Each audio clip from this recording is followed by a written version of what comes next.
तो hi guys, आप सबका फिर से स्वागत है आपके भाई के चैनल पे। तो गाइस आज मैं आप सबको एक चीज़ बताने वाला हूँ जो अक्सर ये नॉर्मल जब आप थोड़े ज़्यादा स्ट्रॉन्ग बन जाते हो तो आप ये पूछते हो तो कि ये आप पूछते हो कि भाई कोई ऐसा पोकेमॉन है जो हम लोग ऑफ सूट यूज़ कर सकते हैं और हमारी टीम पे जो है बहुत ही अच्छा लगे और मैंने काम भी वैसे करे कि ऑफ सूट वाले ही हो लेकिन बहुत अच्छा यूज़ हो उसका। तो गाइस ऐसे कई सारे पोकेमॉन्स हैं, तो मैं सबसे पहले आपको बता देता हूँ।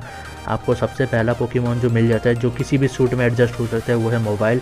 ये इसलिए है क्योंकि इसके पास ह्यूज पावर एबिलिटी के साथ साथ मोल्ड ब्रेकर एबिलिटीज़ भी हैं और इसके जो मूव्स हैं वो भी बहुत ही अच्छे हैं। चाहे आप प्ले रोज देखो, प्ले रफ देखो, या फिर देखो आप आइस पंच, थंडर पंच या रॉक टूम, कोई भी ऐसा मूव इसको देख लो। इसके पास स्वॉर्ड डांस भी है, अमेजिंग मूव्स हैं, पोकेमॉन बहुत ज़्यादा हेल्पफुल है। इसके पास आप देखो तो फाउल प्ले भी है या फिर सकर पंच, कोई भी मूव अगर आप चाहो तो आपको सारे जो मूव्स अच्छे मिल जाते हैं मोबाइल में।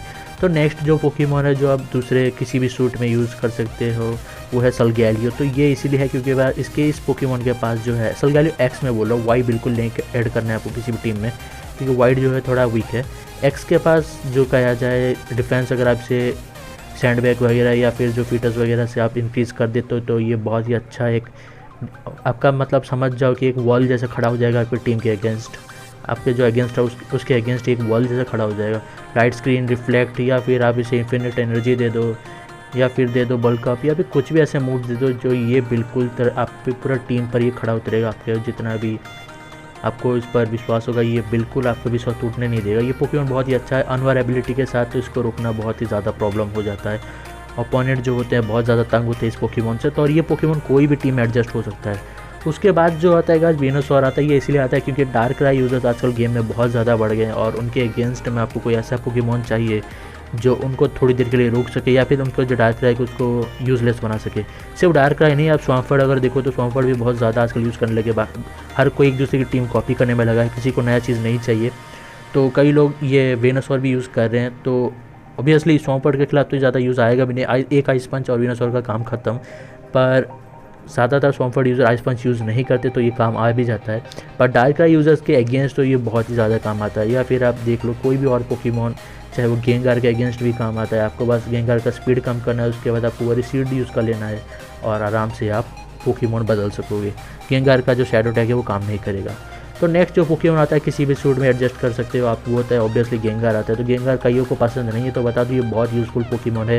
शैडो टैग एबिलिटी और टॉन्ट जैसे मूव के साथ या फिर डेस्टिनी बॉन्ड या फिर जो विलो विश है या फिर रेस्ट, कोई भी मूव अगर आप देख लो तो ये पोकेमॉन है। अगर एक तरीके से देखा जाए तो ये जो स्टेलर पोकेमॉन्स है जैसे कि स्नोरलैक्स वाई है, सलगैलियो है, एक्स है, या फिर कोई जो पोकेमॉन जो सिर्फ उनका काम रहता है अपने मूव वेस्ट करना, खड़े रहना और अपोनेंट के जो मूव वेस्ट करना, उसको ये अकेले आराम से मार सकता है। तो ये जो पोकेमॉन है ये बहुत ही ज़्यादा हेल्पफुल है। तो गाइस मैं बता दूँ ये सारे पोकेमॉन जो मैंने बताया इनमें फोर्ट्रेस भी आता है, फोर्ट्रेस R2 या फिर फोर्ट्रेस भी, क्योंकि उसका तो काम ही है बस स्पाइक्स यूज़ करना या फिर रैपिड स्पिन से यूज़ करके जो फील्ड इफेक्ट है उनको क्लियर करना। तो ये जो पोकेमॉन्स मैंने बताया ये हर टीम में एडजस्ट हो सकते हैं। फर्क नहीं पड़ता आपको कौन सा टीम है, कौन सा टाइप के सूट हो, आप ये पोकेमॉन से एडजस्ट हो सकते हैं। अगर आपको इनका डिफेंस बढ़ाना है तो आप ऑब्वियसली लेफ्ट ओवर दे सकते हो क्योंकि लेफ्ट ओवर से ही सबसे ज़्यादा डिफेंस बढ़ता है, या फिर आपको इनके टाइप के एडवांटेज के हिसाब से लेडर कॉन्टेस्ट से इनके लिए होल्ड आइटम भी ले सकते हो। तो ज़्यादातर मैं आपको एडवाइस करूँगा आप मोबाइल यूज़ कर लो अपने टीम में। अगर आपको थोड़ा सा कुछ ऐसा पोकेमॉन चाहिए जो अपने एक जी मूव से किसी भी पोकेमॉन का 70 या 80% HP खा जाए तो ऑब्वियसली मोबाइल इजी R2 है, या फिर वेनोसॉर ले लो या फिर गेंगार ले लो, ये बहुत ही आसानी से R2 बन जाते हैं और इनको R2 एवेकन 1 करना भी बहुत ईजी होता है। कोई भी ऊपर से इनकी एबिलिटीज़ जो हैं ये सबसे ज़्यादा मैटर करती है, सबसे ज़्यादा इंपॉर्टेंट है। गेंगार के पास शैडो टैग है, मोबाइल के पास यूज़ पावर है और वेनोसॉर के पास तो स्वीट फाइल जैसा ही है, जैसे सूता नहीं है वो। तो आप कोई भी यूज़ करते हो सारे एबिलिटीज़ में हर एक एबिलिटी आपके बहुत ज़्यादा हेल्प करेगा बैटल में। पर्सनली मैं बताऊँ तो मैं कुछ दिनों पहले गेंगार यूज़ करने वाला था पर शायद मैं अब नहीं करूँ क्योंकि ऑब्वियसली हर किसी के पास गेंगार आ गया है तो थोड़ा इनोवेटिव बनते हैं, थोड़ा कुछ अलग मैं ट्राई करूँगा ऑब्वियसली।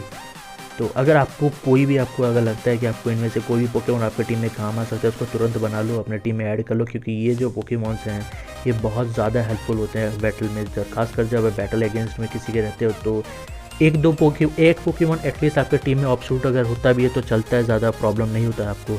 और कई बार जो है यही जो पोकेमॉन ऑप्शूट होता है यही आपको मैचेस जिता देता है। तो मैं आज दिखा देता हूँ कि सारे जो पोकेमॉन से आपको कहाँ से मिल जाएंगे। जितने मैंने दिखाए सब वर्ल्ड में अवेलेबल है अदर देन सेलगैलियो एक्स जो है, तो वो आपको बस कैप्सूल स्टेशन से ही मिलेगा या फिर आप इवेंट वगैरह में ही मिल सकता है आपको, या फिर आप उसका थ्रेड कलेक्ट कर लो। तो मैं आपको दिखा देता हूँ सबसे पहला जो पोकेमॉन ऑब्वियसली वेनोसॉर यहाँ से आपको दिख रहा है। ये मैंने आपको दिखा दिया लोकेशन कौन सा है, फॉक्स टाउन में है हमारा जो वेनोसॉर। उसके बाद आता है गेंगार, विंटर माउंट में गेंगार है, तो आप गेंगार भी यहाँ से पर कलेक्ट कर सकते हो। तो और रही बात मोबाइल की, तो वो 2 प्लेसेस में, एक दिखा दूंगा दूसरा रिवोल्यूशन फॉरेस्ट में है, तो 2 जगह पे मोबाइल अवेलेबल है। तो बहुत जल्दी R2 बन जाएगा अगर आपको पता है कि उनको कैसे एनकाउंटर किया जाता है, वो जो ट्रिक्स पहले पता है। तो अगर नहीं पता है तो मैं बहुत ही जल्दी वीडियो में अपलोड कर दूँगा कि कैसे पोकेमॉन को आसानी से आपको एनकाउंटर करना है, और बहुत ही आसानी से आप लोग उनको एनकाउंटर करके जल्दी से R2 बना दोगे। या फिर R2 एक 1 2 3 4 5 6 7 तक आराम से बना दोगे। ज़्यादा समय भी नहीं लगता यार, हर किसी को लगता है कि R7 बहुत ज़्यादा साल 2 साल लग जाते, कुछ ऐसे नहीं लगता। अगर आपको ठीक ट्रिक्स पता है, ठीक सही तरीके से कैसे कोई इवॉल्व करना है या फिर कैसे अवेकन करना आपको पता है, तो आप इन सारी चीज़ों को मास्टर कर लोगे, ज़्यादातर प्रॉब्लम नहीं होगा। तो फोर्ट्रेस जो है वो किसी भी सूट में भी एडजस्ट होता है, किसके पास जो 3 या फिर 4 जो सबसे इंपॉर्टेंट मूव्स है, जैसे कि टॉक्सिक स्पाइक्स, सेल्टर रॉक्स या और जो रैपिड स्पिन है, ये चारों मूव्स अगर आपके फोर्ट्रेस के पास हैं तो ये काफ़ी हैं आपके ओपोनेंट की धज्जियाँ उड़ाने के लिए। तो ये सारे इफेक्ट जब फील्ड, तो गाइस हो सके तो मैं आज ही वीडियो बना दूंगा कि हमें कैसे जो है पोकेमॉन्स को जल्दी एनकाउंटर कर लेना है, तो अब वो वाला वीडियो भी देख लेना। तो होप आप सबकी जो एक्चुअली आप जो जानना चाहते हैं कि कौन सा ऐसे पोकेमॉन जो ऑप्शूट हम लोग एडजस्ट कर चुके टीम में, तो आप सबको बता दिया मैंने। और सारे पोकेमॉन जो वाइल्ड में अवेलेबल है मैंने उन्हीं का नाम लिया ताकि आप आसानी से उन्हें R2 बना सको या फिर मेगा बना सको। तो ए सर्वर वालों के लिए थोड़ा प्रॉब्लम होगा क्योंकि इनके पास R2 के बाद जो गेंगार के पास शैडोटैग है, नहीं शैडोटैग तो पहले ही आ जाता है। और आप देखो तो ए सर्वर वालों के लिए भी बहुत ज़्यादा हेल्पफुल होगा, आप लोग ट्राई कर सकते हो। तो होप गाइज आप सबको वीडियो पसंद आएगा तो लाइक कीजिएगा, सब्सक्राइब कीजिएगा भाई के चैनल को और बने रहिएगा चैनल पर।